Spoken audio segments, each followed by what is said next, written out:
Well, for those of you watching at home right now, you might be wondering, Johnny, why the heck is there a video in the monitor of you riding a donkey right now?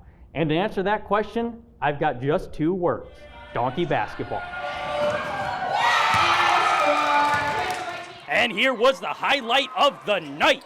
Mace Spaulding throws up the alley-oop to Jackson Lieber, and you just watch the rest.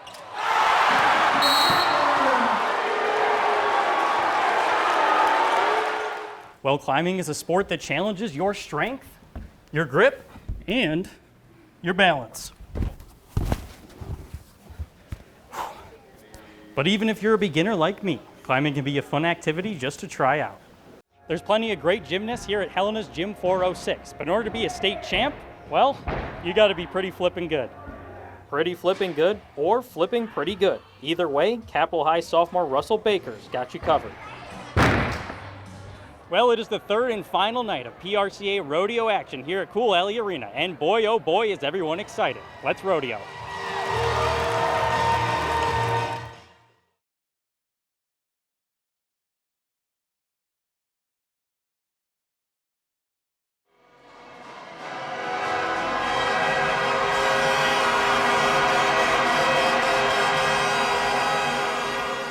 They were just fans. Like they came in and you know, you meet everybody through people coming to the games and the interactions that way. That's what makes this place unique, man, is that you do cultivate those relationships. The fans cultivate those relationships. They're bonded over a game, which is kind of what it's supposed to be like. The way that the Bighorns rallied behind us and kind of supported us, it was nothing short of amazing.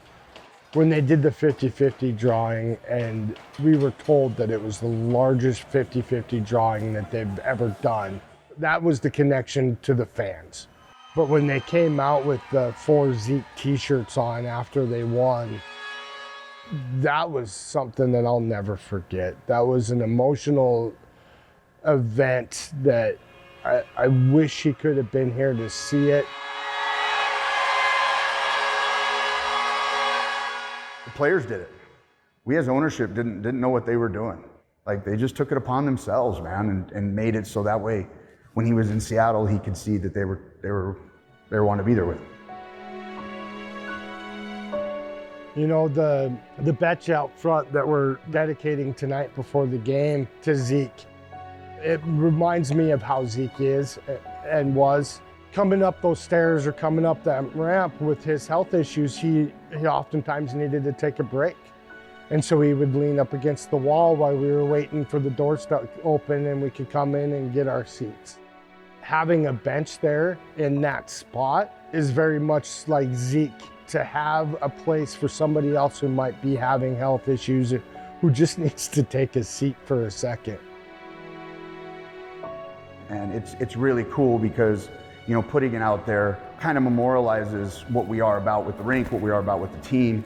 We're huge in community and family. Like, you support your family, you support your community that supports you. And to have everybody just really rally around Zeke and just assist us as a hockey community to rally around the Copeland family was awesome. The Bighorns willing to put that there means a lot to us. And we'll be able to see it every time we come to a game. Gives us an opportunity to come and sit with him, even if there's not games, you know, to sit on the bench and reminisce about all the games that we did go to.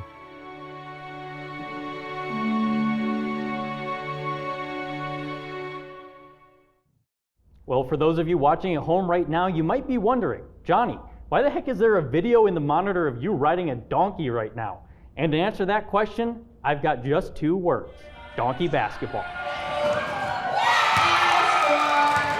That's right, it's basketball, played on some donkeys. It's harder than it looks. But don't just assume you know how the game is played, because you know what they say about assuming things. It makes a donkey out of you and me. All right, we gotta go. We gotta go. I forgot what your name is already. Oh, there we go. The reins, while nice to hold, don't do much in the way of steering the donkeys because, well, they're as stubborn as a mule. You're going the wrong way. No, no, wrong way.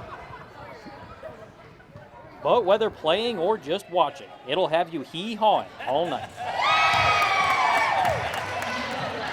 Up close and personal with the athletes, yeah, it's pretty amazing. You know, it's like the Olympics being out here. It was like riding a cloud. It was awesome. We had a good time. The donkeys did awesome, but they have a little bit mind of their own, so they kind of did what they wanted to do. But it was they were a blast to get on, and it was a really fun energy. So, but it wasn't all just for donkey kicks and giggles. So let's really pin the tail on what donkey basketball was all about. Proceeds from the event will be donated equally to Helena Food Share and East Helena High School's own food share program. Oh, well, the students kind of picked that. I just sat with them and says, okay, who are we going to give this money to? We're going to make a little bit of money. We're not going to make millions or anything, but we'll make some money. So who do we give it to? And so their thought was, yeah, food share sounds really good. And also to our high school food share program, you know, giving food to our students that kind of need it. I mean, it's super important in your community. I mean, we're looking out for each other food-wise. You know, it's hard to learn with you on an empty stomach. So anything we do to help these kids and help the school district, we're always behind. So. And let the record show, I did score one basket during my time on the donkey. Our camera didn't quite capture it, but you can ask anyone who was there. It happened, and it was awesome. Reporting in studio, Jonny Walker, MTN Sports. Well, have you ever seen someone launch a javelin hundreds of feet through the air? Have you ever thought to yourself, I wonder if I could do that? Well, today, we're gonna find out. And to help us find out, today I'm joined by a very special guest. Tyler, tell them who you are and what makes you awesome. I'm Tyler Crum, and I'm a two-time state champ.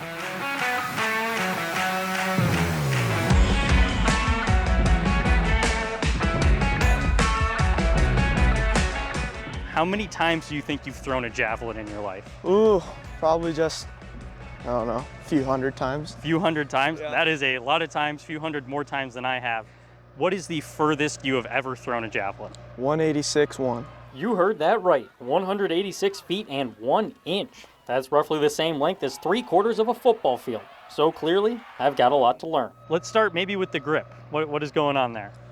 Well, before, until divisionals, I used to fork it, but then a coach helped me out, told me to switch my grip up to this, and this is when I started PRing, so. So you got your grip set, what is next?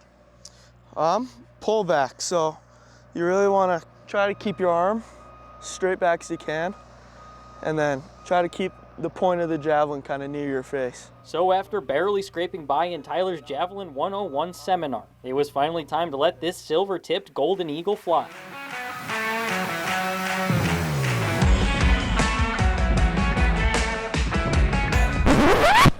There you go. It's not horrible. Well, I mean, it's stuck in the ground. I think that was a start. All right, well, I guess let's try again.